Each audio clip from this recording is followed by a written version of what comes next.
सभी साथियों का स्वागत है। Awadh folk and art group कैसे हैं सर?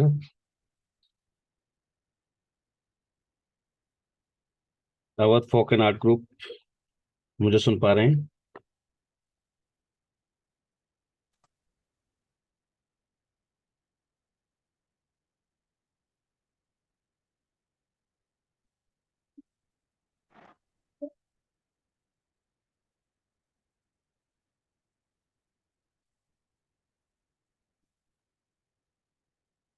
मेरी वॉइस आ रही है प्रॉपरली सभी को? यस सर, आ रही है। जी, बहुत बहुत धन्यवाद कंफर्म करने के लिए।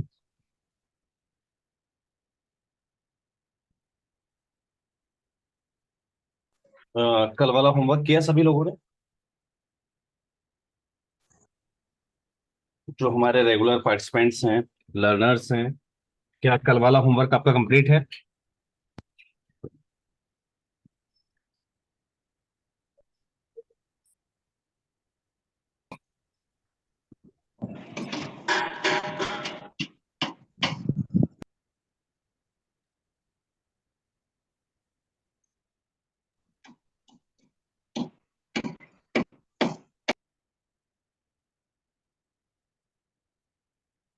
ओके, मानव सेवा महिला सम्मान समिति का जो है वर्क कंप्लीट है। ग्रेट। चलिए जी, एक बार अपने आप को सर, मानव सेवा महिला सम्मान समिति, आपका होमवर्क आपने ग्रुप में शेयर कर दिया क्या?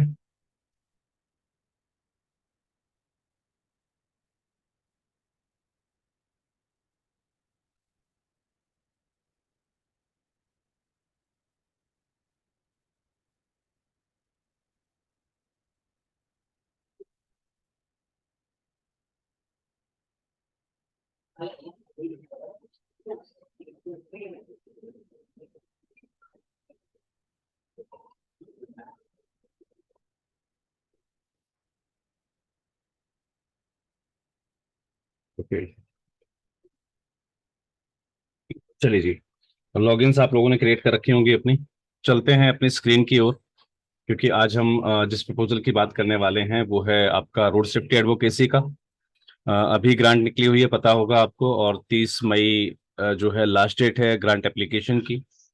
तो राष्ट्रीय एनजीओ महासंघ का पूरा प्रयास है कि हमारी सभी संबद्ध संस्थाओं को कभी किसी कंसल्टेंट के पास जाने की आवश्यकता ना पड़े, वो अपने ग्रांट एप्लीकेशन खुद कर सकें। इसलिए लगातार राष्ट्रीय एनजीओ महासंघ द्वारा इस चैनल के माध्यम से विभिन्न ग्रांट एप्लीकेशंस बताई जा रही हैं, सिखाई जा रही हैं। और इसी क्रम में हम जो है अब आगे की ओर बढ़ते हैं। मैं अपनी स्क्रीन पर लेकर चलता हूं आप सभी को।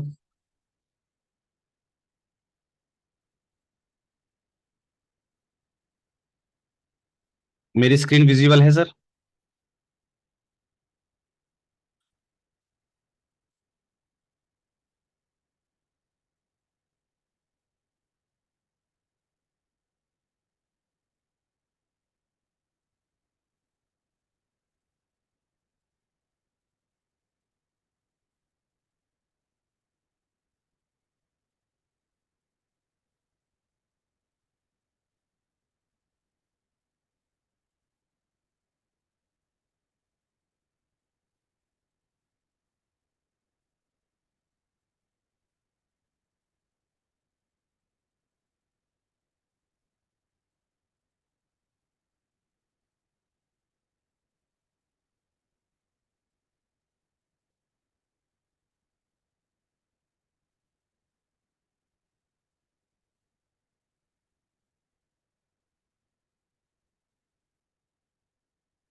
इन्हीं कारणों से मैंने स्क्रीन को भी पॉज किया हुआ था अपनी, क्योंकि लॉगिन डिटेल्स दिखाना यूट्यूब पॉलिसीज के अंतर्गत नहीं है। तो मेरे ख्याल से आपको मेरी स्क्रीन विजिबल हो रही होगी सभी पार्टिसिपेंट्स को। Awadh folk and art group, अगर आप जुड़ चुके हैं मेरे साथ आज, जो है वाग एजुकेशन फाउंडेशन नहीं जुड़े हुए हैं, तो अवर फोक एंड आर्ट ग्रुप एक बार अपने आप को आप अनम्यूट कर लीजिएगा, और जहां भी मेरी वॉइस डिस्टर्ब हो या कोई दिक्कत हो तो मुझे कंफर्म कर दीजिएगा। Awadh folk and art group, अगर आप मुझे सुन पा रहे हैं तो मुझे कोऑर्डिनेट कीजिएगा। आज हमारे साथी वाग एजुकेशन फाउंडेशन जो है अवेलेबल नहीं हुए हैं। Can you listen me? कोई भी साथी जो मुझे सुन सकता हो और तत्काल रूप से जवाब दे सकता हो, प्लीज एक बार हैंड रेज कर दीजिए। भाग्योदय सेवा संस्थान, अपने आप को सर अनम्यूट कीजिएगा एक बार। जी सर। जी, जहां भी मेरी वॉइस ब्रेक हो मुझे आप कंफर्म कर दीजिएगा please. Okay right. Sir. Sangat charitable trust Dahod, आपको भी मैंने को होस्ट कर दिया है, तो आप मुझे जो है कोऑर्डिनेट कीजिएगा। जी सर।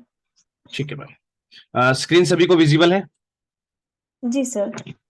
चलिए जी। जब आप अपने डैशबोर्ड पर लॉगिन करते हैं तो लॉगिन करने के बाद कुछ इस प्रकार से आपका डैशबोर्ड दिखाई देता है। ये डैशबोर्ड है आपका रोड सेफ्टी एडवोकेसी स्कीम के लिए। सभी को पता होगा कि आपको बताया गया था कि रोड सेफ्टी एडवोकेसी ग्रांट कैसे हमें अप्लाई करनी है, वो हम आज सीखने वाले हैं। ऑलरेडी बहुत सारे साथी आज के सेशन में नए जुड़े होंगे। मैं उनको इन्फॉर्म करना चाहूंगा कि राष्ट्रीय एनजीओ महासंघ के द्वारा हमारी संबद्ध संस्थाओं को लगातार प्रपोजल राइटिंग की ट्रेनिंग्स भी प्रोवाइड की जा रही हैं, और साथ ही साथ अब जो नए आयाम स्थापित किए हैं उनके माध्यम से हमारा प्रयास है कि जो भी ग्रांट इस समय चल रही हों उनको तत्काल रूप से संबद्ध संस्थाओं को जो है सिखाया जाए और उनको अप्लाई करवाया जाए। ये राष्ट्रीय एनजीओ महासंघ का एक उपक्रम है जिसके अंतर्गत ये सेवाएं जो है प्रदान की जा रही हैं। अगर आप या आपकी संस्था अभी तक राष्ट्रीय एनजीओ महासंघ के साथ संबद्ध नहीं है तो आप अपने संस्थान को राष्ट्रीय एनजीओ महासंघ के साथ संबद्ध कर सकते हैं। चलिए जी, बात करते हैं। आपको मैंने कल होमवर्क दिया था। कल से जो हमारी टीम में जो हमारे डेली लर्नर्स हैं जो सीख रहे हैं प्रपोजल राइटिंग, वो सभी जानते हैं कि आपको एक होमवर्क दिया गया था आपकी लॉगिन आईडी क्रिएट करने का। आई थिंक सो लॉगिन आईडी आपने क्रिएट कर ली होगी। जिस जिस साथी ने लॉगिन आईडी क्रिएट कर ली है एक बार हैंड रेज कर दीजिएगा फटाफट। जल्दी से हैंड रेज कर दीजिए और अपने आप को अनम्यूट भी कर लीजिएगा। अनम्यूट कीजिए अपने आप को। बस दो ही लोगों ने होमवर्क किया है। सेम पैटर्न खुल के आ रहा है आपके पास? जी सर। चलिए यस जी, सर। धन्यवाद जी। अब आपको करना क्या है? पहला स्टेप क्या आता है आपका? यहां पर पहला स्टेप आता है आपको अपनी ऑर्गेनाइजेशन डिटेल फिल करने का। क्लियर है? सबसे पहले हम क्या कंप्लीट करेंगे? अपनी ऑर्गेनाइजेशन की डिटेल। यहां पर डैशबोर्ड पर फिल ऑर्गेनाइजेशन डिटेल का ऑप्शन आता है। सबसे पहले हम इस पर आएंगे। नेम ऑफ द ऑर्गेनाइजेशन हमारा सही है या नहीं है पहले आपको वेरीफाई कर लेना है। स्टेट, आपके स्टेट से हैं वो स्टेट यहां पर जो है सिलेक्ट कर लेना है। वो स्टेट सिलेक्ट कीजिएगा जहां पर संस्था का हेड ऑफिस प्रेजेंट हो। क्लियर है? ऑफिस का फोन नंबर, मैं क्योंकि मोनेटाइजेशन पॉलिसीज जो है अलाउ नहीं करती यूट्यूब पॉलिसी, क्योंकि ये वीडियो जो है हमें कहीं ना कहीं से रिकॉर्ड रखना पड़ता है, तो मैं यहां पर कुछ नहीं भर सकता। एरिया ऑफ ऑपरेशंस, आप किस किस एरिया में आपके ऑपरेशंस चालू हैं, मींस आपकी संस्था किस किस एरिया में ऑपरेट हो रही है। अगर आपकी संस्था जो है कुछ जिलों में ऑपरेट हो रही है तो आप जिले के नाम यहां पर डाल सकते हैं। कुछ राज्यों में ऑपरेट हो रही है तो डायरेक्टली आप राज्यों के नाम यहां पर डाल सकते हैं। कोमा से इसको सेपरेट कर सकते हैं आप, कोई दिक्कत नहीं आएगी। ये कंप्लीट हो गया। Brief description about the organisation already सिखाया हुआ है आपको। Am I right?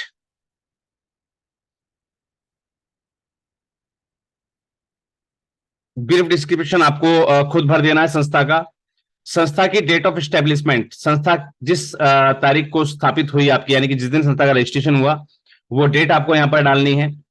आपको दर्पण की सेल्फ अटेस्टेड कॉपी, दर्पण रजिस्ट्रेशन की, वो यहां पर अपलोड करनी है। अब काफी लोगों को नहीं पता कि दर्पण रजिस्ट्रेशन की सेल्फ अटेस्टेड कॉपी हमें कहां से मिलती है, मैं आपको लाइव दिखा देता हूं। आपको आना है एनजीओ दर्पण पोर्टल पर। क्लियर है? दर्पण पोर्टल पर आने के बाद कुछ इस प्रकार से आपको आपकी होम स्क्रीन दिखाई देती है, जिसके अंदर आपको ऑप्शन मिलेगा सर्च एनजीओज का। आपको यहां पर क्लिक करना है। आप चाहें तो संस्था के नाम के साथ इसको सर्च कर सकते हैं, आप चाहें तो अपनी यूनिक आईडी के साथ इसको जो है सर्च कर सकते हैं। मैं आपको सर्च करके दिखा देता हूं यहां पर।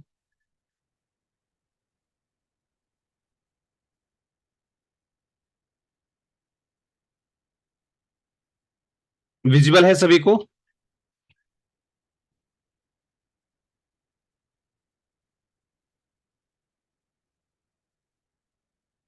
जैसे ही हम सर्च करते हैं अपने दर्पण आईडी के साथ, हमारा इस प्रकार से कुछ रिकॉर्ड दिखाता है।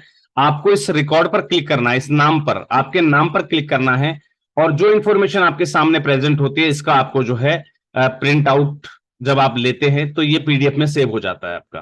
प्रिंट दिस पेज पर क्लिक करेंगे, आप इसको पीडीएफ में सेव कर सकते हैं। क्लियर है सभी को? तो ये जो आपका पीडीएफ है, ये सेल्फ अटेस्ट करके, यानी कि इसको आपको सेल्फ अटेस्ट करना है और यहां पर अपलोड कर देना है।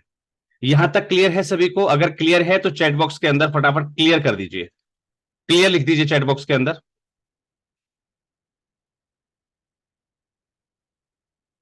Great, great, great, very good. मतलब मेरे जितने भी स्टूडेंट्स हैं उनको बहुत अच्छे तरीके से समझ में आ रहा है। जो लोग प्रपोजल राइटिंग लगातार सीख रहे थे उनको बहुत अच्छी तरीके से क्लियर हो रहा है। Very good.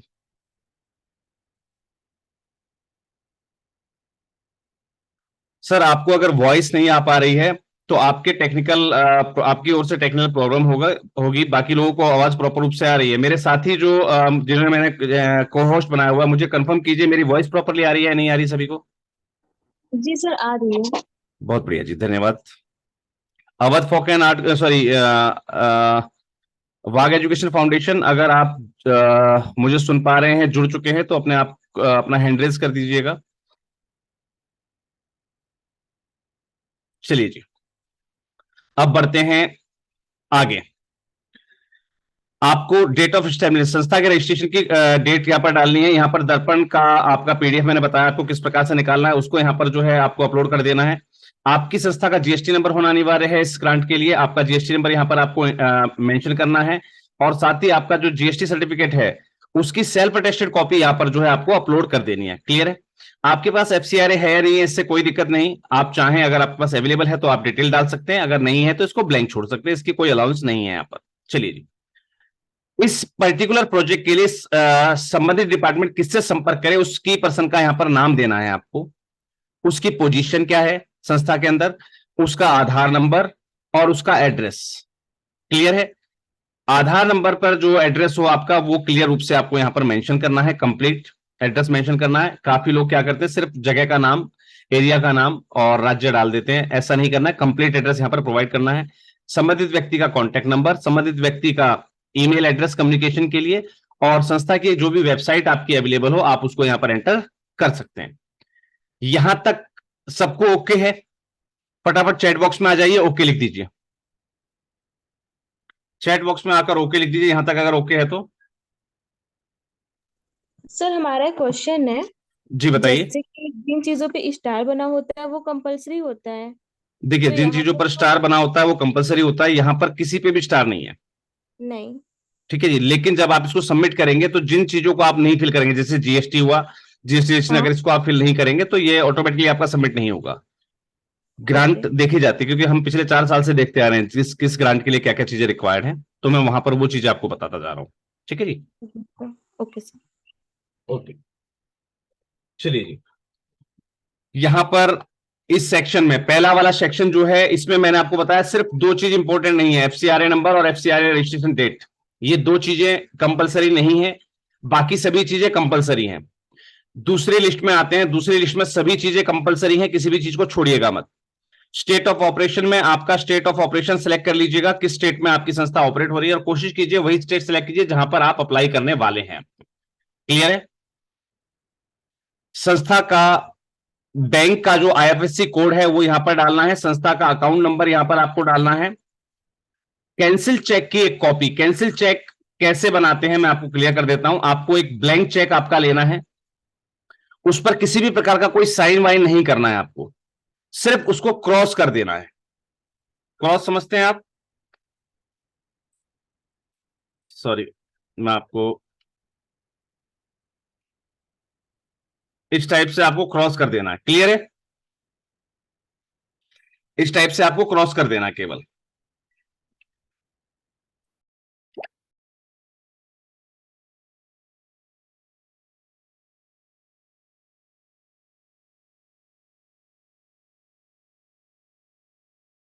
चलिए जी, यहां तक क्लियर है सभी को? यहां पर आपको कैंसिल चेक की कॉपी जो है अपलोड कर देनी है, और आपके सेल्फ अटेस्टेड कॉपी जो है पैन कार्ड की, एनजीओ पैन की, याद रखिएगा एनजीओ पैन की, संस्था का जो पैन नंबर है उस पैन कार्ड की कॉपी यहां पर सेल्फ अटेस्टेड कॉपी आपको सबमिट करनी है, अपलोड करनी है, और इसको आपको सबमिट कर देना है। यहां तक अगर सभी को क्लियर है? नहीं, कैंसिल नहीं लिख सकते हैं, आपको कैंसिल ही लिखना, क्लियर ही उसको आप क्रॉस कर दीजिए। वैसे काफी जगह जो प्रोसेस चलता है वो भी मैं आपको बता देता हूं। काफी लोग इस प्रकार से अपने चेक पर दो निशान लगा देते हैं, इस प्रकार से टेढ़े निशान, और उस पर फिर कैंसिल लिख देते हैं। तो ये प्रोसेस भी है, लेकिन इस प्रोसेस को मैं मना करता हूं। उसका कारण है, उसका कारण है कि कई बार ये सब चीजें लिखने से जो आपका अकाउंट नंबर, क्योंकि आजकल जो माइकर चेक आते हैं वहां पर इस हिस्से में आपका अकाउंट नंबर होता है। मान लीजिए हमारे पास ये लीफ है, पूरा चेक का लीफ है हमारा, तो इस हिस्से पर हमारा अकाउंट नंबर होता है इस ब्लॉक में, और इस प्रकार लिखने से कई बार वो नंबर्स ढंग से दिख नहीं पाते हैं, वेरीफाई नहीं हो पाता। मैं इसलिए इस प्रोसेस को मना करता हूं। आप कोशिश कीजिए कि आप डायरेक्टली यहां पर जो है चेक साइन यूज कीजिएगा, यानी कि आप इसको क्रॉस करके और सबमिट कर दीजिएगा। यहां तक क्लियर है सभी को?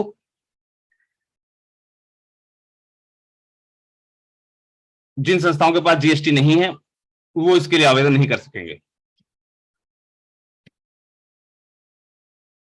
चैट बॉक्स में आ जाइए, ओके कर दीजिए तो हम आगे बढ़ते हैं।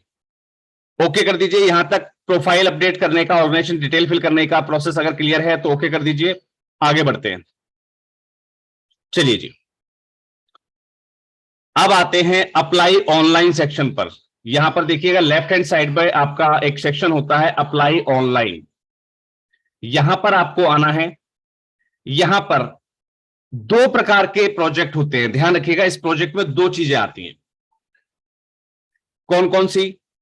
पहली जो चीज आती है, जिन संस्थाओं ने ऑलरेडी इस प्रोजेक्ट पर काम कर रखा है और उन्हें लगता है कि उन्होंने सबसे अच्छा काम किया है, वो सम्मान के लिए इसमें जो है ग्रांट गिफ्ट भी है, उसके लिए आप आवेदन कर सकते हैं।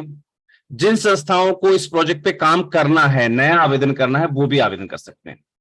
तो यहां पर आपको उससे संबंधित चीजें सेलेक्ट करनी होती हैं।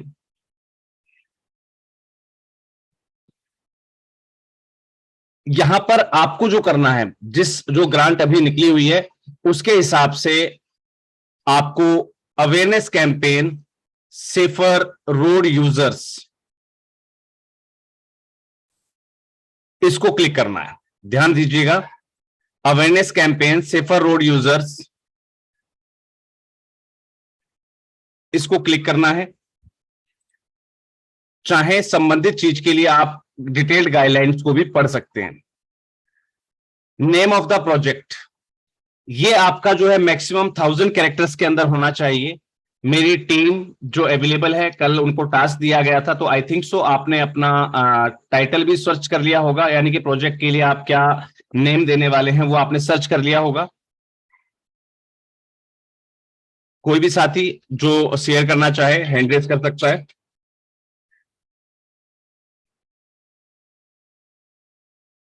जो भी साथी बताना चाहें वो हैंड रेज कर सकते हैं। यस प्लीज मैम, सॉरी, दोबारा हैंड रेज कीजिएगा प्लीज। जिस भी साथी ने हैंड रेज किया था वो एक बार फिर से हैंड रेज कर दीजिए please.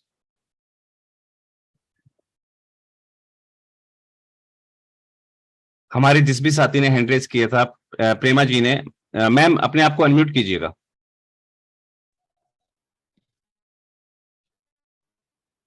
Yes ma'am.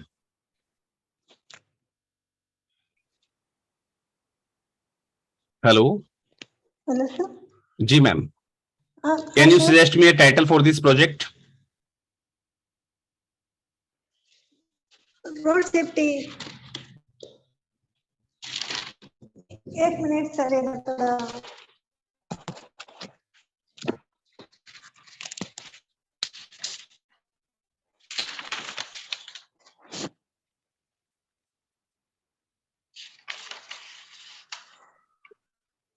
Road safety online. देखिए आप हेलो। चाहें। जी रोड सेफ्टी का सर। मैम, रोड सेफ्टी का तो है ही, सबको पता है, लेकिन इसमें हम टाइटल क्या डालें? क्या आपने कोई टाइटल अपना चूज किया हुआ है? चलिए कोई नहीं, यहां पर हम टाइटल रखेंगे अपना रोड सेफ्टी एडवोकेसी इन। अब जिस एरिया में आप काम कर रहे हैं, ठीक है, हम उस एरिया का नाम यहां पर इंक्लूड कर देंगे।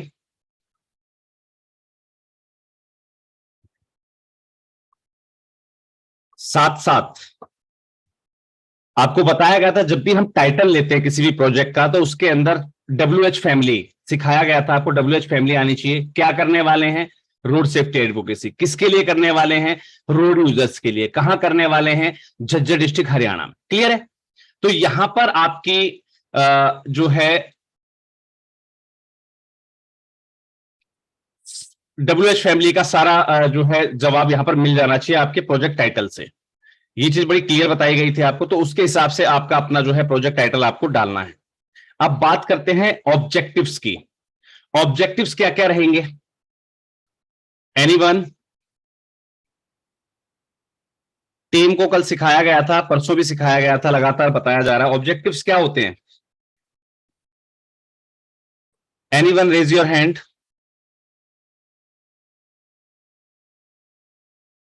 Anyone raise your hand. Objectives के अंदर हम क्या क्या डालते हैं?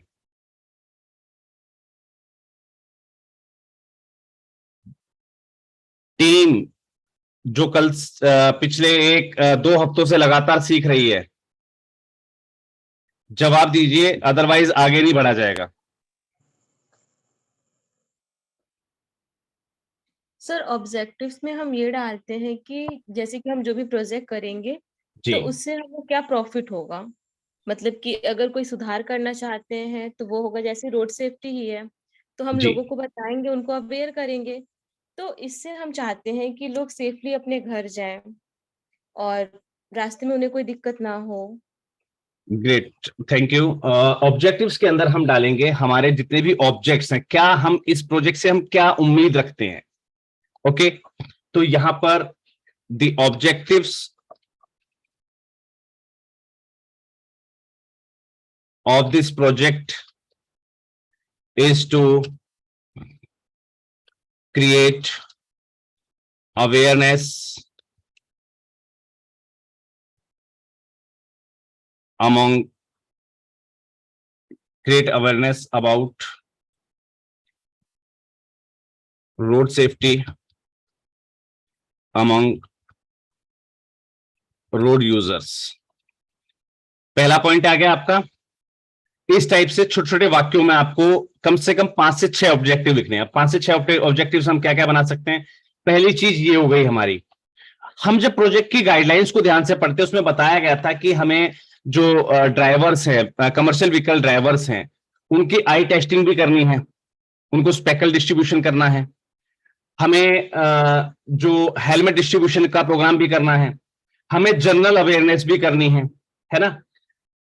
तो यहां पर हम उन सभी चीजों को यहां पर लेते रहेंगे टू क्रिएट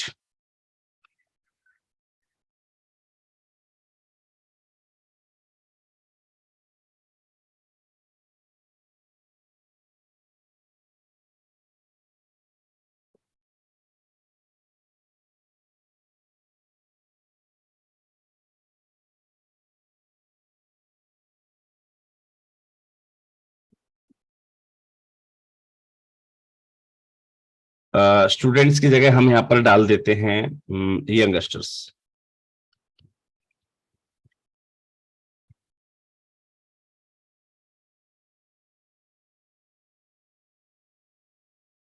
या हम इसको टीनेजर्स भी कह सकते हैं, या हम इसको यूथ्स भी कह सकते हैं। क्लियर है?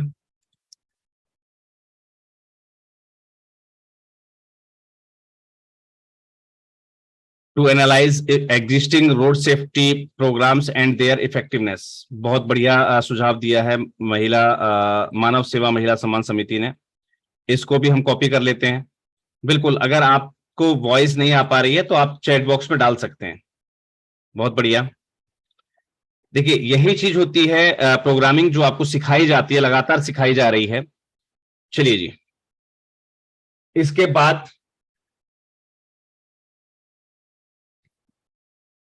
और कुछ हमें यहां पर कैरेक्टर्स का भी ध्यान रखना, ध्यान रखिएगा 1000 कैरेक्टर्स हमें डिफाइन किए गए हैं, तो हम इसके अंदर ही रहेंगे।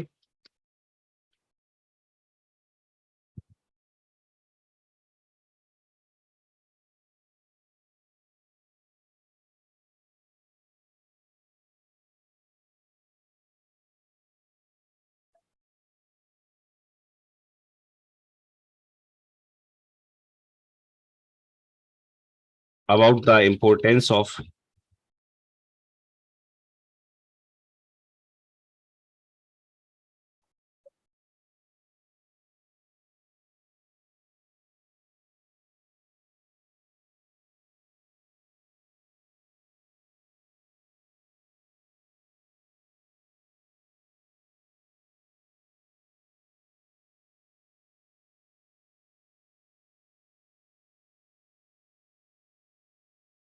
चलिए जी, to create awareness about the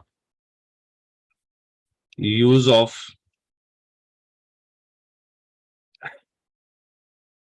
sorry importance of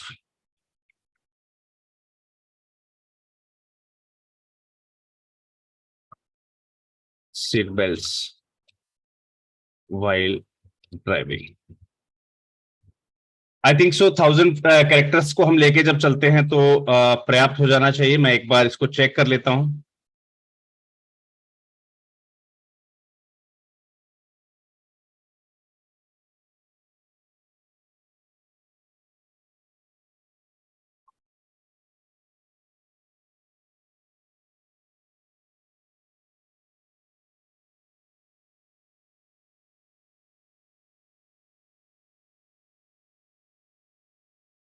characters अभी 260 हुए हैं। ठीक है जी, अभी हम और बढ़ा सकते हैं इसको। यहां से आप चेक कर सकते हैं, मैंने आपको चेक करने का तरीका बता दिया है। जब भी आप अपनी वर्ड फाइल में इसको टाइप करते हैं तो आपको ये सारी चीजें दिख जाएंगी। तो इस प्रकार से आप इसमें जो है अपने ऑब्जेक्टिव्स यहां पर जो है टाइप कर सकते हैं कि क्या क्या ऑब्जेक्टिव्स आपको यहां पर जो है डालने हैं। To identify the cause of road accident and their impact on society. Great, बहुत बढ़िया। मानव सेवा महिला सम्मान समिति, आप शायद लर्निंग बैच में है ना अभी?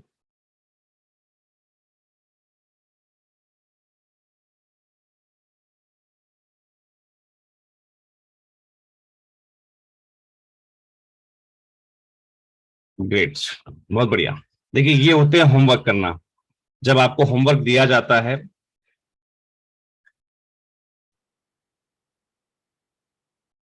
On the ride on the drive on use the indicator. नहीं सर, देखिए ये अवेयरनेस के अंदर आ जाती है चीजें। हम ऑब्जेक्टिव्स लिख रहे हैं, ऑब्जेक्टिव्स में हम डिफरेंट डिफरेंट स्टेजेस लेकर चलते हैं। ठीक है जी, तो यहां पर आप डिफरेंट डिफरेंट जो ऑब्जेक्टिव्स हैं आपके, वो यहां पर आप जो है इंक्लूड कर सकेंगे। ध्यान रखिएगा, मैक्सिमम कैरेक्टर्स जो है वो आपके 1000 ही होने चाहिए, इससे ज्यादा आप ना जाइएगा। और ऐसा नहीं कि हमें 1000 तक लेके जाना है। अगर आपको लग रहा है कि भाई यहां तक पर्याप्त है तो आप यहां तक स्टॉप ऑन कर सकते हैं। ठीक है।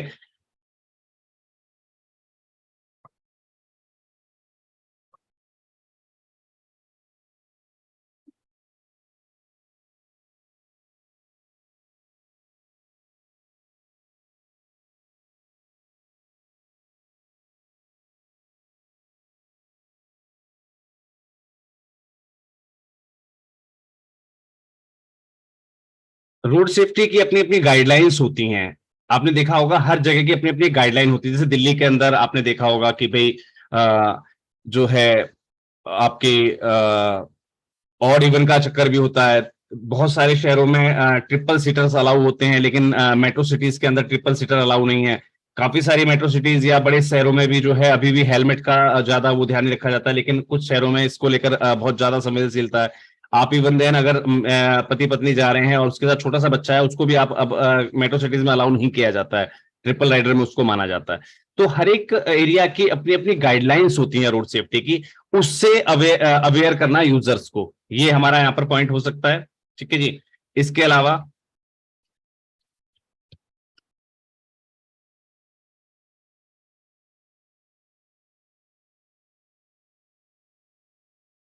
To create safe zone environment among riders, among road users भी हम कर सकते हैं थ्रू अवेयरनेस।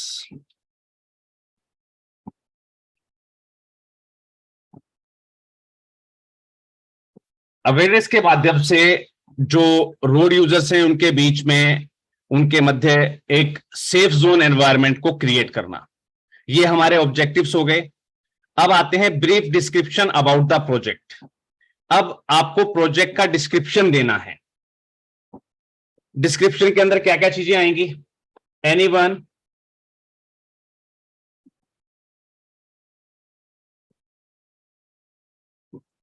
डिस्क्रिप्शन के अंदर क्या क्या चीजें आएंगी?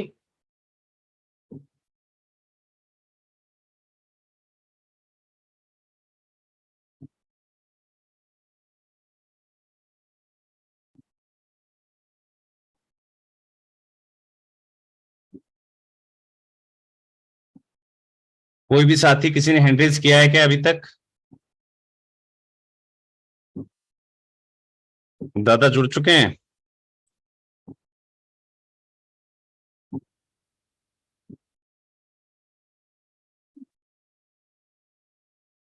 माननीय अध्यक्ष महोदय, सुन पा रहे हैं आप मुझे? Yes sir. सर सुन रहा हूँ सर। काफी लेट जुड़े सर आज। अरे सर थोड़ा सा कहीं गया हुआ था तो अब बस। अच्छा अच्छा अच्छा। आज क्योंकि जो है वो भी नहीं आए थे, वाग एजुकेशन फाउंडेशन वाले भी, चलो तो कोऑर्डिनेशन में दिक्कत आ रही थी। चलिए जी, डिस्क्रिप्शन हमें क्या क्या देना है बताइए भाई। एनीवन? Raise your hand.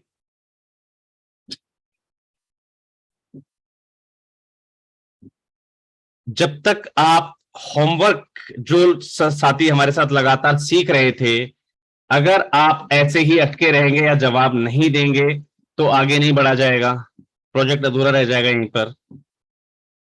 जल्दी से जवाब दीजिए।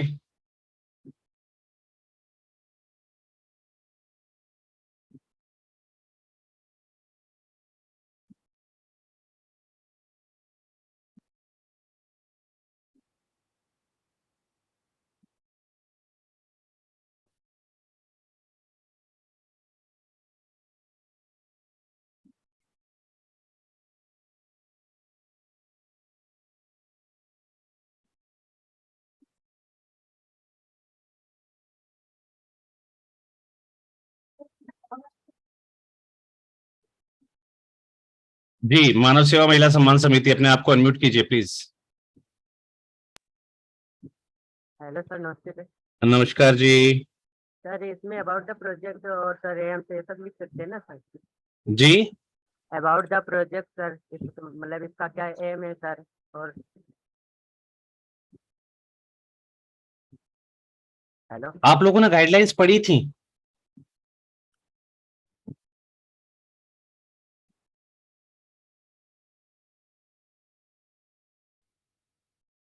आप लोगों ने गाइडलाइंस पढ़ी हैं?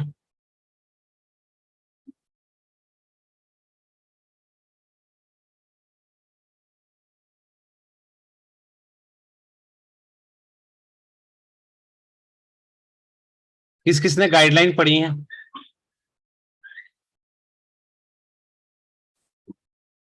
नहीं पढ़ी है ना?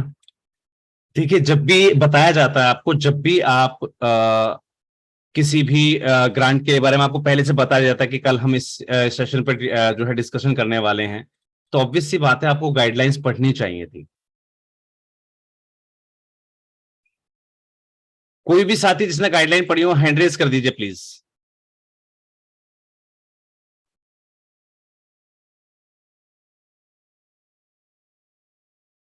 किसी ने नहीं पढ़ी है?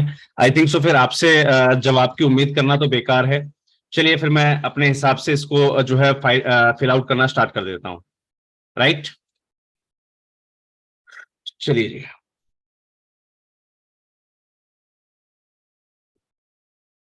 चलते हैं इसके अंदर।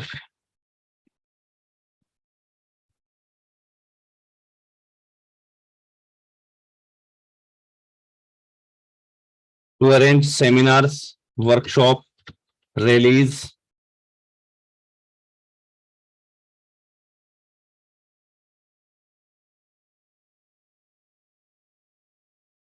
training and competition।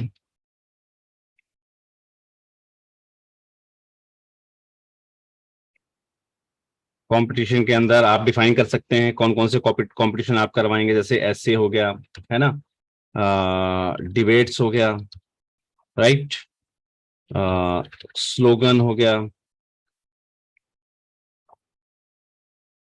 क्विज हो गया,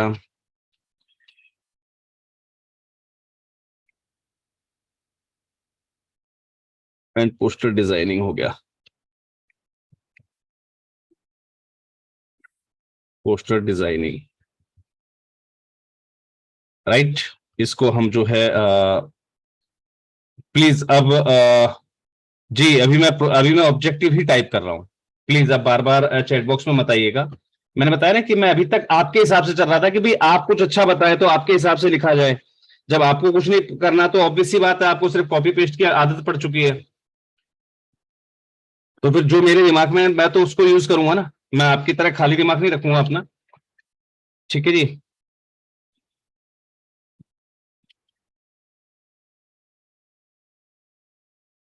for raising road safety consciousness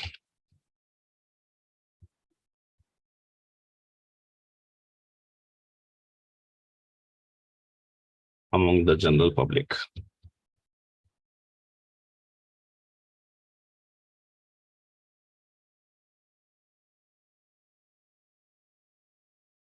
To know them,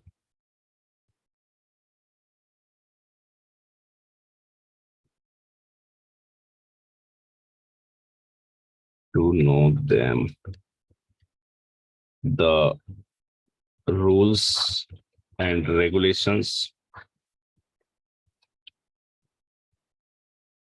while when they are using the road। Clear है? ये मैं जो लिख रहा हूं अब वो लिख रहा हूं आपके गाइडलाइंस के हिसाब से। ठीक है, जो गाइडलाइंस के हिसाब से हमें करना है काम, मैं उसके हिसाब से आपके ऑब्जेक्टिव्स लिख रहा हूं। सेकंड ऑब्जेक्टिव पे आते हैं। To arrange training cum demonstration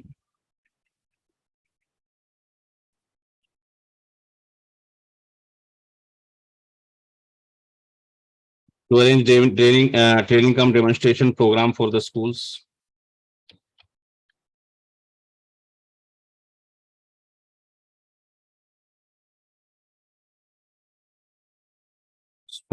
and colleges, college students,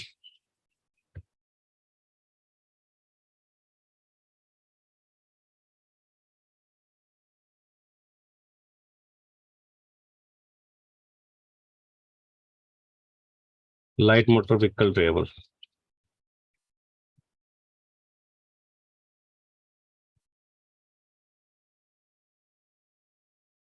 right.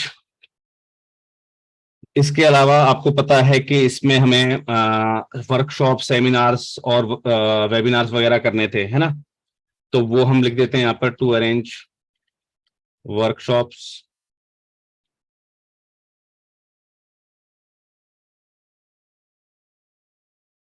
Okay, इसको मैं पॉइंट को ले चुका हूँ already. To arrange workshop, seminars, workshop हो चुके, हमारा ट्रेनिंग डेमोन्स्ट्रेशन हो गया, ऐसे कंपटीशन हो गया।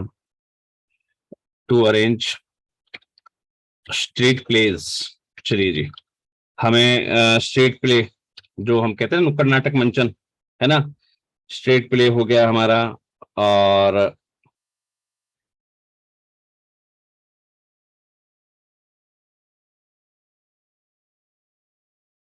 एंड लोक नाट्य,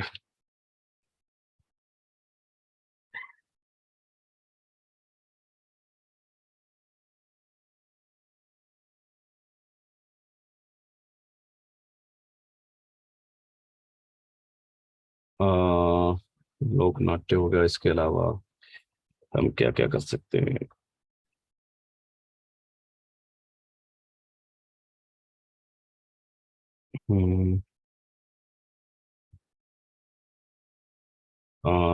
शॉर्ट फिल्म थ्रू प्रोजेक्टर, है ना। To arrange street plays and लोक नाट्य and short film through projector,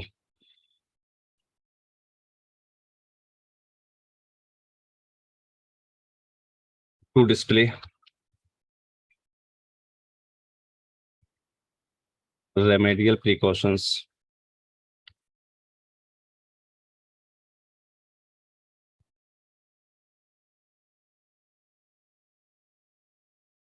and measures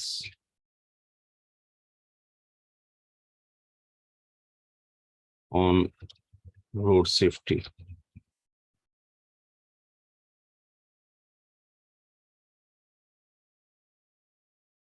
To display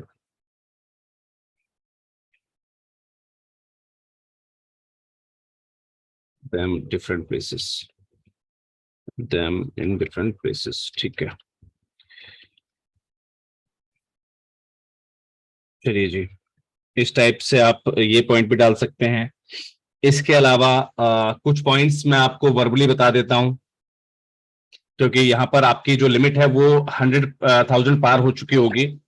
मैं आपको कुछ पॉइंट्स और बता देता हूं, आप इसके अंदर काफी सारी चीजें और ऐड ऑन कर सकते हैं। टू ऑर्गेनाइज कॉम्पिटिशन लाइक ऐसे debate, slogan, quiz, poster and road safety themes among the school and college students, ये हमने शायद ऐड ऑन करवा दिया उसके अंदर, है ना। इसके अलावा to prepare and publish guide books on road safety, है ना, आप ये भी दे सकते हैं।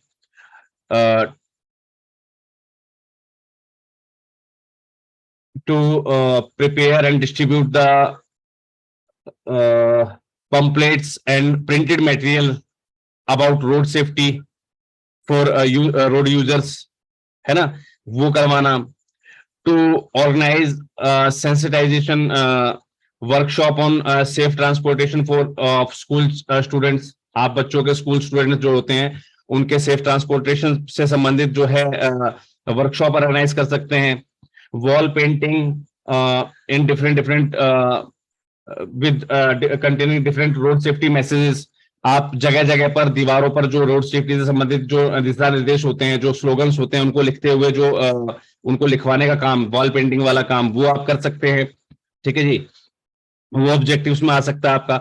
अकॉर्डिंग, देखिए ध्यान रखिएगा, अकॉर्डिंग टू योर प्रपोजल, जैसा गाइडलाइंस में पूछा गया है कि क्या क्या चीजें उन्हें आपसे चाहिए, वो ठीक है, आप कोई भी जो है प्लांटेशन प्रोग्राम जो है अडॉप्ट कर सकते हैं अमंग रोड साइड, है ना। आप रोड साइड में कोई भी प्लांटेशन प्रोग्राम जो है अटेंड कर सकते हैं। और आप जो है पैसेंजर्स के लिए शेड बना सकते हैं, है ना, रेस्ट शेड बना सकते हैं। आप जगह जगह सड़कों पर देखा होगा अपना रेस्ट शेड बनी होती है, छाया के लिए जगह बनी होती है, वो इसके अंदर आप डाल सकते हैं ऑब्जेक्टिव्स में। ठीक है जी, आप स्टिकर बना सकते हैं, जो होते हैं ना चमकीले स्टिकर होते हैं, तो आप उनको साइकिल चलाने वालों को बांट सकते हैं, क्योंकि साइकिल पे किसी प्रकार का कोई रिफ्लेक्टर वगैरह लगा नहीं होता है, तो आप इस टाइप के स्टिकर्स वगैरह निकलवा सकते हैं, वो आप करवा सकते हैं इसके अंदर, है ना। To make sticker on road safety and distribute among the cycle riders and rickshaw owners वगैरह जो भी है वो आप मतलब इस टाइप से आप काफी सारे ऑब्जेक्टिव्स यहाँ पर आप लिख सकते हैं। चलिए जी, अब हम बात कर रहे थे brief description about the project. Project के बारे में छोटा सा डिस्क्रिप्शन देना होता है आपको। और यहां पर देखिएगा आपके पास दो चीजें दी हैं यहां पर इन्होंने, यहां पर इस प्रोजेक्ट के अंदर इन्होंने दो जगह में पजल किया है। यहां पर इन्होंने हमसे पूछा है brief description about the project, और यहां पर हमसे बेसलाइन डाटा पूछा है, इसके अंदर भी ब्रीफ डिस्क्रिप्शन दिया हुआ है हमें। अब दोनों चीजों को आप अलग अलग कैसे करेंगे? दोनों चीजों को हमें अलग अलग करना है, ध्यान दीजिएगा। यहां पर हम ब्रीफ डिस्क्रिप्शन के अंदर जनरल जो हमारा एक पैराग्राफ टाइप में है, हम यहां पर जो है प्रॉब्लम स्टेटमेंट को डिफाइन करेंगे। ध्यान रखिएगा, यहां पर brief description about the project जो लिखा है ना, इसके अंदर हम डालेंगे क्या? Problem statement. क्लियर है? और बेसलाइन डाटा जो आता है हमारा, बेसलाइन डाटा के अंदर जब हम ब्रीफ डिस्क्रिप्शन देते हैं, ठीक है, तो यहां पर आप डाल देंगे पॉइंट्स। मैं थोड़ी सी चीजों को अब यहां पर रिफाइन कर देता हूं। मैं पहले यहां पर इसको ब्रैकेट में कर रहा हूं। यहां पर हम डाल रहे हैं प्रॉब्लम स्टेटमेंट, ठीक है जी। जैसे कि मैं एग्जांपल के रूप में यहां पर कुछ चीजें आपके साथ जो है शेयर कर देता हूं, कुछ लाइनें शेयर कर देता हूं। Due to rapid growth of population,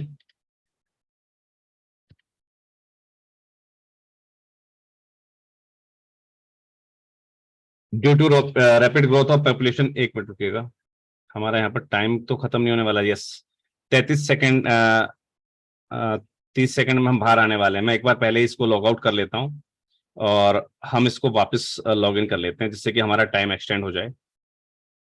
चलिए जी, अप्लाई ऑनलाइन पे चलते हैं वापस। हम आ गए थे कहां पर? ब्रीफ डिस्क्रिप्शन पर, ठीक है जी। ब्रीफ डिस्क्रिप्शन के अंदर हमें क्या क्या डालना है? हम डालेंगे अपना प्रॉब्लम स्टेटमेंट। क्लियर है? Due to rapid growth, spelling mistake पर ध्यान मत दीजिएगा प्लीज, ठीक है जी। Growth of population,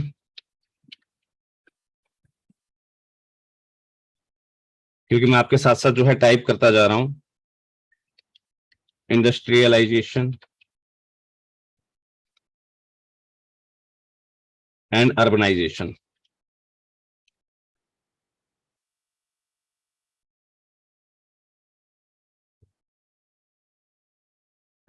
and urbanization, advanced transport technology, transport technology।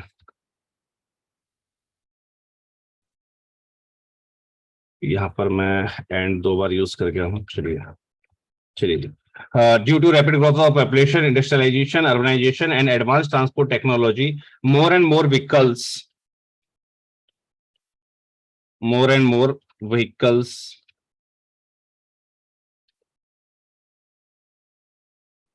come to road to meet day-to-day human demands। लोगों की जरूरतों को पूरा करने के लिए ज्यादा से ज्यादा व्हीकल जो है यहाँ पर रोजाना रोड पर जो है बढ़ते जा रहे हैं, ठीक है। जिसका पीछे कारण क्या है? पॉपुलेशन का बढ़ना, इंडस्ट्रियलाइजेशन होना, अर्बनाइजेशन यानी कि ग्रामीण क्षेत्र खत्म होते जा रहे हैं, शहरी क्षेत्र विकसित होते जा रहे हैं, है ना। और एडवांस ट्रांसपोर्ट टेक्नोलॉजी आती जा रही हैं, तो उसके हिसाब से लोगों की जरूरतों को मैच करने के लिए जो है दिन पर दिन जो है व्हीकल्स रोड पर बढ़ते जा रहे हैं, ठीक है जी। These days almost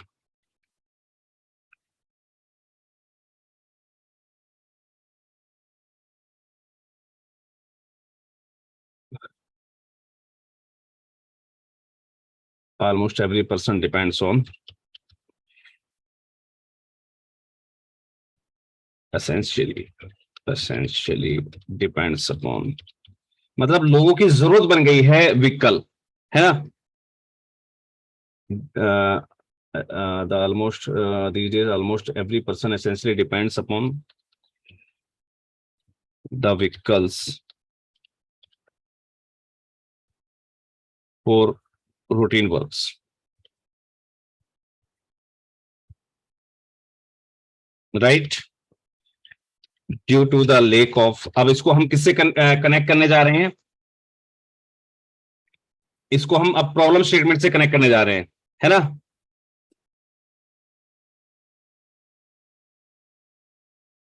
Due to the lack of adequate road structure,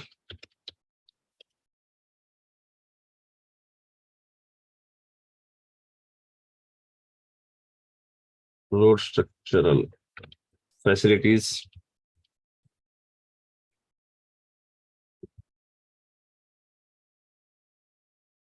proper skills, है ना?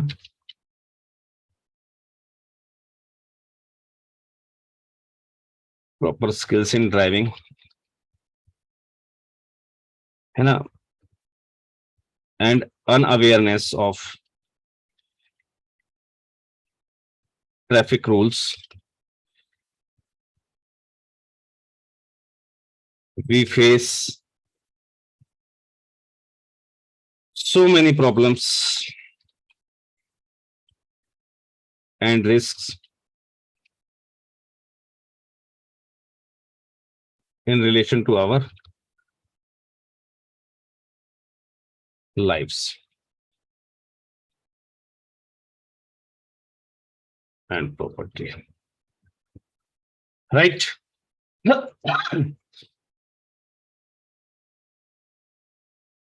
प्रॉपर रोड स्ट्रक्चर्स फैसिलिटीज की कमी के कारण और ड्राइविंग स्किल की प्रॉपर ड्राइविंग स्किल की कमी के कारण, ट्रैफिक रूल से अवेयरनेस के अनअवेयरनेस के कारण. English conversion please. Sir I think so we are typing in English only ना, but the way of communication that will be sir Hindi, because most of the participants like to communicate in Hindi. Are you comfortable with Hindi, or should I translate everything? Should I communicate with you in English only? अगर आप लोग चाहते कि मैं आपसे हिंदी में बात करके समझाता हूं आपको, तो हिंदी लिख दीजिए चैट बॉक्स में, और अगर आप चाहते कि नहीं सर इंग्लिश में आप ठीक है तो इंग्लिश लिख दीजिए. प्लीज एक बार चैट बॉक्स में आ जाइए फटाफट, एक बार चैट बॉक्स में आ जाइएगा.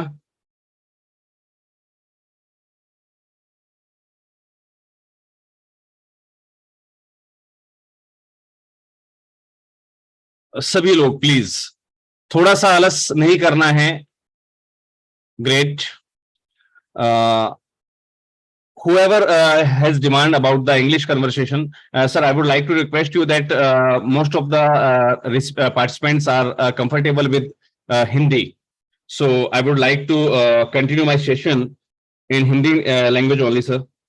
Sorry for the inconvenience caused to you.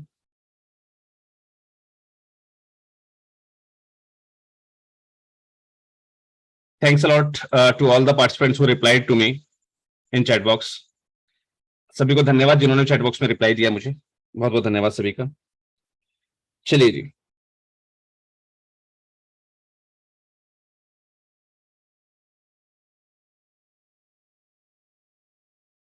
यहां पर हमने क्या किया, अपने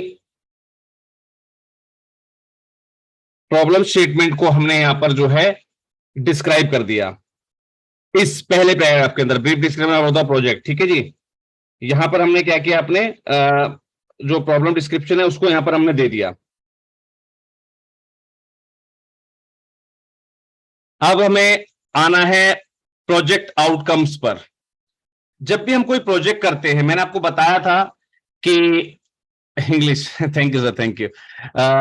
हमारे पास दो चीजें होती है, एक आउटपुट्स होता है और एक होता है आउटकम्स.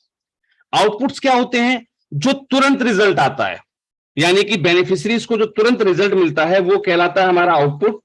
और आउटकम्स होता है कि धीरे धीरे आने वाले समय में जो इसका प्रभाव पड़ेगा, धीरे धीरे आने वाले समय में जो इसका असर रहेगा, वो चीज आ जाती है हमारी इसमें आउटकम्स में. तो आउटकम्स हमारे क्या रहेंगे? आउटकम्स क्या रहेंगे अब हमारे? Anyone?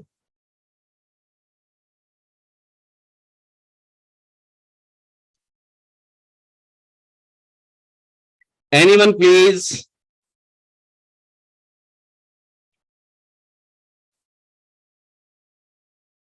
भाई आउटकम्स क्या रहेंगे, इसका प्रभाव क्या रहेगा अगर आप ये प्रोजेक्ट पे काम करते हैं, तो इससे क्या रिजल्ट निकल कर आएगा? बड़ी छोटी सी चीज है यार, दिमाग, थोड़ा सा दिमाग को भी तो दौड़ाइए ना। सर रोड एक्सीडेंट्स में कमी आएगी। रोड एक्सीडेंट में कमी आना, great. Decrease number of traffic accidents, दुर्घटनाओं में कमी, एक ही बात है सर, बिल्कुल, बहुत बढ़िया। और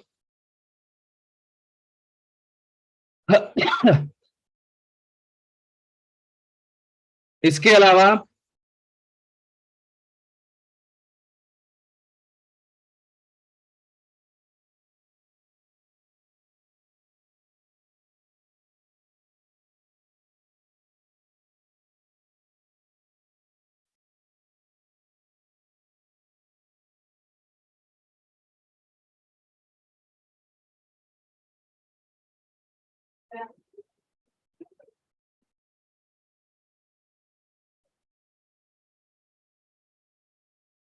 development in awareness in public traffic and great, increase public awareness and education, बहुत बढ़िया। चलिए मैं यहां पर जो है कुछ पॉइंट्स आपके साथ जो है डिस्कस कर लेता हूं, ठीक है। सबसे पहले हमारे पास इससे हमें फायदा क्या क्या होने वाला, आउटकम्स हमारे, not drink and drive. Ma'am ये स्लोगन्स हैं, do not drink and drive, ये आउटकम्स नहीं है, ठीक है। आउटकम्स होता है जो आपके प्रोजेक्ट से इंपैक्ट आने वाला है, राइट। अब इंपैक्ट क्या आएगा, आपके जो रोड यूजर्स हैं या जो ड्राइवर्स हैं वो रिस्क एवर्स हो जाएंगे, राइट। और वो इक्विप्ड होंगे कंप्लीट, या हम कह सकते हैं अप्रोप्रिएट नॉलेज एंड स्किल से व्हाइल यूजिंग द रोड। जो भी आपके जिनको भी आप अवेयर करेंगे वो लोग जो है एक तो उन रिस्क एवर्स हो जाएंगे, यानी कि वो कभी भी रिस्क नहीं लेंगे। रिस्क एवर्स समझते हैं आप? हिंदी शब्द मुझे नहीं आ रहा है, मैं एक बार देख लेता हूं, यहाँ पर बता देता हूं आपको, English to Hindi. Risk mean sir जोखिम होता है। हाँ, रिस्क का मतलब तो जोखिम होता है मैम, लेकिन Translation यहाँ पर वही जो है। मैं यहाँ पर वो शब्द सर किसी ने हैंड रेस यस, किया हुआ है। रिस्क एवर, जोखिम के खिलाफ, आई थिंक सो, जो भी है, मतलब सर वही वही वही वही वही चीजें है सर, जो आप बता रहे हैं कि हेलमेट यूज करेंगे, वो मैं वही चीज कहना चाह रहा हूं, ठीक है। कि एक तो लोग जोखिम उठाना बंद कर देंगे रोड पर, जिनको भी आप इसके द्वारा जो है आप अवेयर कर रहे हैं, वो लोग जो है आपके रोड यूजर्स जो हैं वो रिस्क एवर्स हो जाएंगे, यानी कि जोखिम नहीं उठाएंगे, एंड और वो इक्विप्ड होंगे किससे, प्रॉपर नॉलेज से, ठीक है। जो आपने उनको प्रिपेयर नॉलेज प्रोवाइड किया रोड सेफ्टी, मतलब जो है रोड यूजिंग की, और उनका मतलब वो अपने जो इक्विपमेंट, जैसे आपने कहा कि भाई वो हेलमेट यूज करेंगे, मतलब वो अपने आप में जो है ना इक्विप्ड होंगे सेफ्टी फीचर्स से, they will be equipped with their safety features like helmet and seat belt and all the things, right. पहला तो हमारा ये पॉइंट बन जाएगा इसके अंदर, ठीक है जी। दूसरा आउटकम्स क्या रहेगा हमारा, हालांकि रोड सेफ्टी जो है ना एक लॉन्ग लाइफ प्रोसेस है, ये हमें लॉन्ग लाइफ चलनी होती है, क्योंकि हमें देखिए जनसंख्या बढ़ती जाएगी, रोज नई जनरेशन आती जाएगी, ठीक है। तो वहां पर हमें जो है उनको हर बार सिखाना पड़ेगा, बताना पड़ेगा, ठीक है। लेकिन आप इस माध्यम से आपका जो कल्चर है ना वो सेल्फ जनरेट, जैसे हम कहते हैं, जैसे प्रोजेक्ट में एक वर्ड आता था सेल्फ सस्टेनेबिलिटी, रोड यूजर्स के बीच में सेल्फ सस्टेनेबिलिटी आएगी, क्योंकि जिन स्टूडेंट्स को आज आप सिखा रहे हैं, कल वो अपनी संतान को भी उसके प्रति अवेयर करेगा, राइट। तो जो है सेल्फ लर्निंग स्किल्स जो होती हैं रोड यूजर्स की, वो कहीं ना कहीं सेल्फ सस्टेनेबल हो जाएंगी। ये आउटकम्स रहेगा आपके प्रोजेक्ट का भविष्य में, निकट भविष्य में जो आपको प्रभाव दिखेंगे, ठीक है। रोड एक्सीडेंट्स कम हो जाएंगे, राइट। जो है दुर्घटनाओं में कमी होगी तो जाहिर सी बात है सरकार और प्रशासन पर बोझ कम होगा। ठीक है, क्योंकि जब भी रोड एक्सीडेंट होते हैं तत्काल सरकारी अस्पतालों में लेकर जाना, मेडिकल इंश्योरेंस वगैरह, ये सारी चीज, बहुत सारी चीजें होती है। कहीं ना कहीं जो है इस टाइप की जो है दुर्घटनाओं की वजह से, या फिर लोग जब ढंग से गाड़ियां नहीं चलाते तो जाम लग जाता है, तो बहुत सारा ट्रैफिक पुलिस या प्रशासन का अमला यूज किया जाता है वहां पर। तो ये बहुत सारी प्रॉब्लम्स कम हो जाएंगी, है ना। तो ऐसे बहुत सारे आउटकम्स हैं जो आप अपने प्रोजेक्ट के अंदर डाल सकते हैं, सिर्फ इनको अपनी लाइनों के अंदर आपको कन्वर्ट करना होता है, राइट। अब मैं माफी चाहूंगा क्योंकि आज का सेशन हमने जो है पब्लिकली अनाउंस किया हुआ था, जिससे कि जो संस्थाएं राष्ट्रीय एनजीओ महासंघ से संबद्ध नहीं है उन्हें भी पता लग सके कि राष्ट्रीय एनजीओ महासंघ के माध्यम से, राष्ट्रीय एनजीओ महासंघ के द्वारा हमारी संबद्ध संस्थाओं को जो है लगातार संबंधित जो चल रही ग्रांट एप्लीकेशंस हैं उनके प्रोजेक्ट राइटिंग या इस टाइप की सारी जानकारियां, प्रोजेक्ट राइटिंग टिप्स जो है लगातार दिए जाते हैं, जिससे कि जो संस्थाएं अभी तक अवेयर नहीं है नेशनल एनजीओ फेडरेशन से, they could be join national NGO federation, जिससे कि वो लोग भी ज्वाइन कर सकें नेशनल एनजीओ फेडरेशन को। और जो लोग अभी तक इन फीचर्स को नहीं समझ पाए थे कि भाई प्रोजेक्ट राइटिंग की क्लास क्या होती है, क्या इसकी इंपॉर्टेंस है, प्रपोजल राइटिंग का कोर्स क्यों दिया जा रहा था, जो लोग इस बात से अवेयर नहीं थे, ठीक है, कि इसकी इंपॉर्टेंस क्या है, उसको इसकी इंपॉर्टेंस पता लग सके, क्योंकि ये प्रोजेक्ट आपके सामने अभी है ऑलरेडी और इसको आपको कंप्लीट करना है। अब जो लोग सीख रहे हैं वो तो ऑब्वियस सी बात है कल और परसों के सेशन में इसको कंप्लीट कर चुके होंगे, अपना अपना फिल कर चुके होंगे, है ना।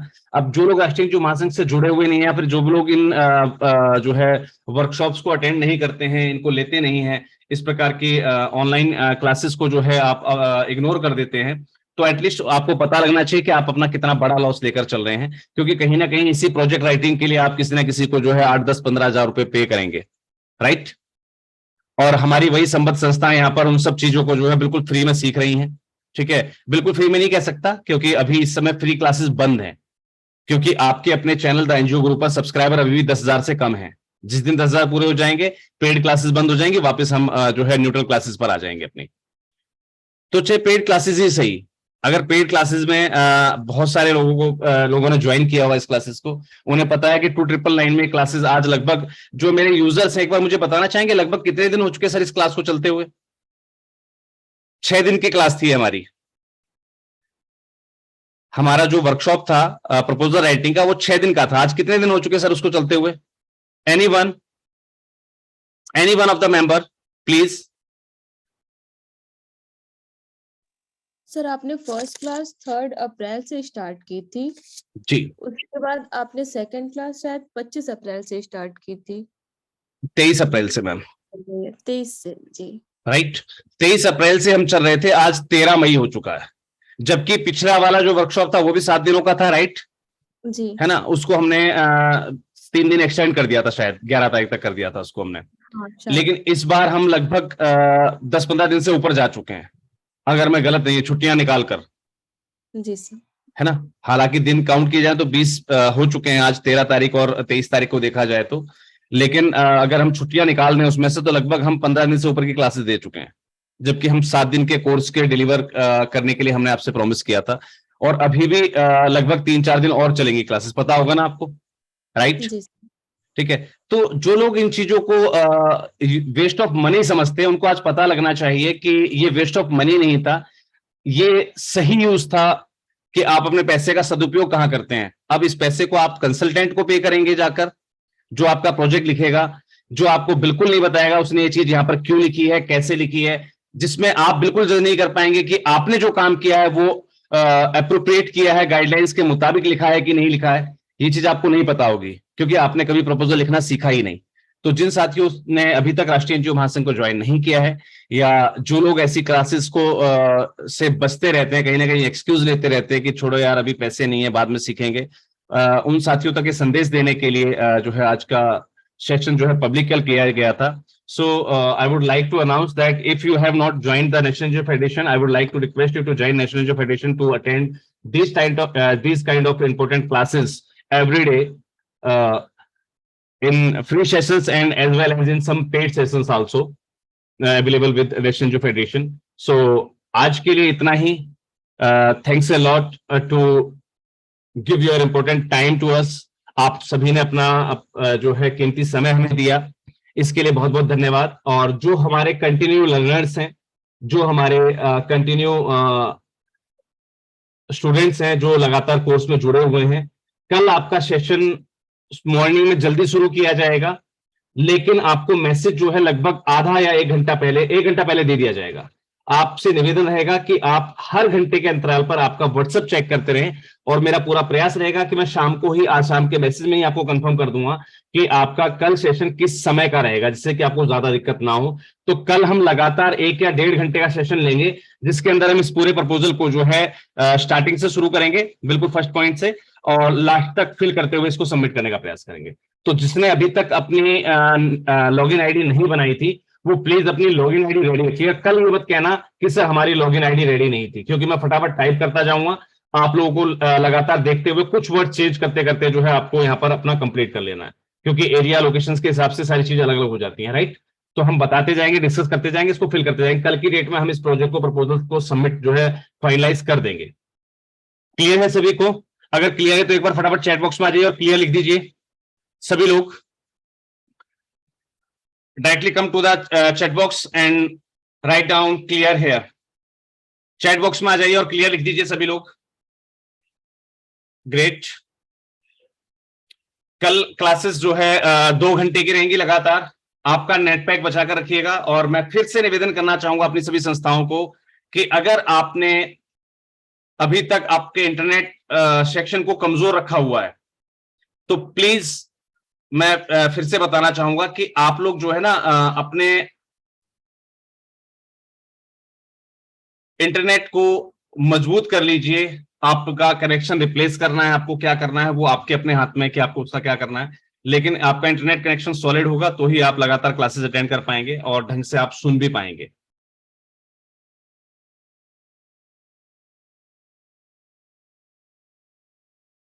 चलिए जी, आई थिंक सो आज के लिए इतना पर्याप्त है। मिलते हैं कल हमारे रेगुलर सेशन के साथ, हमारे रेगुलर क्लासेस में जो अटेंडेंस हैं उनके साथ, और कल हम इस प्रोजेक्ट को जो है कंप्लीट जो है पूरा करेंगे। और इसके साथ ही सोमवार के लिए मैं आपको बता देता हूं, सोमवार को हम प्रोजेक्ट करने जा रहे हैं हमारा कौन सा प्रोजेक्ट बताया था हमने आपको मंडे के लिए? एनीवन? अपने आप को म्यूट करके बताइए, सोमवार के लिए हमने कौन सा प्रोजेक्ट पोस्टपोन किया था? Remote ambulance. रिमोट एम्बुलेंस का, राइट। तो मंडे को हम रिमोट एम्बुलेंस का प्रोजेक्ट लिखना सीखेंगे, ठीक है जी। उसके लिए पहले से अपने माइंड को मेक कर लीजिएगा। क्लियर है? कल के लिए मैं होमवर्क पहले ही दे रहा हूं, क्योंकि कल मैं होमवर्क देने का टाइम नहीं रहेगा आपके पास, मेरे पास बिल्कुल भी। तो कल हम इस प्रपोजल को पूरा सबमिट करेंगे और मंडे को अपना माइंड मेकअप करके आइएगा कि हमें रिमोट एरियाज में, जो विलेज एरियाज होते हैं, वहां पर हमें रिमोट एम्बुलेंस पहुंचानी है, यानी कि जो मेडिकल इक्विप वैन होती है वो हमें रिमोट एरियाज में प्रोवाइड करनी है लोगों की जनरल हेल्थ के लिए। तो उसके क्या क्या ऑब्जेक्टिव्स हो सकते हैं, उसकी प्रॉब्लम प्रीफेसेस क्या क्या हो सकते हैं, है ना। उसके लिए हम क्या क्या प्रॉब्लम स्टेटमेंट्स में लिख सकते हैं, हम क्या क्या टेक्निक्स उसमें लेकर आएंगे, हम किस वे में काम करेंगे, यानी कि हमारा जो है स्ट्रक्चर क्या रहेगा उस प्रोजेक्ट पे काम करने का। इन सभी चीजों पर अपना थोड़ा सा माइंड मेक कर लीजिएगा पहले से, तो हमें लिखने में बड़ी आसानी हो जाएगी। क्योंकि हम फटाफट जो है आपसे पूछते जाएंगे, भाई area of sector of intervention क्या है, आपका प्रोजेक्ट का टाइटल क्या हो सकता है, राइट, ठीक है, डायरेक्ट बेनिफिशरीज क्या होंगे, हमारे इनडायरेक्ट बेनिफिशरीज कौन कौन से हो सकते हैं इस प्रोजेक्ट के माध्यम से। प्लीज सर, जहां से भी डिस्टरबेंस आती है अपने आप को प्लीज म्यूट रखा कीजिए, ठीक है। हमारे फंडिंग सोर्सेज कौन कौन से होते हैं, कौन कौन से हो सकते हैं, हमारा प्रपोज टाइम फ्रेम क्या रहेगा उस प्रोजेक्ट के लिए, ठीक है। एस्टिमेटेड प्रोजेक्ट कॉस्ट पर भी थोड़ा सा विचार कर लीजिएगा कि उसमें हमें किन किन लोगों की जरूरत पड़ेगी, जैसे डॉक्टर की जरूरत पड़ेगी, नर्स की जरूरत पड़ेगी, उसके लिए एक हमें ड्राइवर स्टाफ की जरूरत पड़ेगी, राइट। तो इन सभी चीजों पे अपना थोड़ा सा माइंड मेकअप करके आइएगा।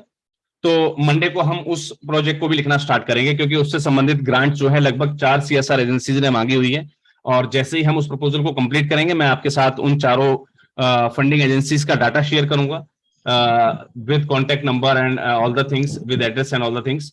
तो आप उनको जो है डायरेक्टली अपना वो प्रपोजल जो हम लिखना सीखेंगे उसको आप डायरेक्टली वहां पर सबमिट करवा सकेंगे। चलिए मिलते हैं कल सेशन का टाइमिंग जो है आपको जल्दी शेयर कर दिया जाएगा। माननीय अध्यक्ष महोदय से अब निवेदन करना चाहूंगा सर कि आपके शब्दों के साथ आप इस सेशन को एंडिंग की ओर लेके चलिए, क्योंकि आज के सेशन को हमने पब्लिकली लॉन्च किया था, जिससे कि जो संस्थाएं अभी तक राष्ट्रीय एनजीओ महासंघ से संबद्ध नहीं है उनको पता लग सके, या जो संस्थाएं राष्ट्रीय एनजीओ महासंघ से संबद्ध होने के बावजूद ऐसी क्लासेस को, ऐसे वर्कशॉप को इग्नोर कर देती है, उनको पता लग सके कि इन वर्कशॉप्स की अहमियत क्या होती है। माननीय अध्यक्ष महोदय, अगर आप मुझे सुन पा रहे हैं, ओवर टू यू सर। माननीय अध्यक्ष महोदय, अगर आप मुझे सुन पा रहे हैं, over to you. I think so sir हमारे साथ प्रेजेंट नहीं है। चलिए मैं अब सेशन को एंड करता हूं। सभी को बहुत बहुत धन्यवाद, और जिन भी साथियों को इन क्लासेस से रिगार्डिंग कोई भी जानकारी चाहिए हो, वो हमारे नेशनल हेल्पलाइन नंबर 9991997003 पर हमें कॉल कर सकते हैं, हमसे जानकारी और सलाह ले सकते हैं। हेल्पलाइन नंबर आपके साथ जो है चैट बॉक्स में शेयर कर दिया गया है। Thank you, thanks a lot to all of you. Have a nice day.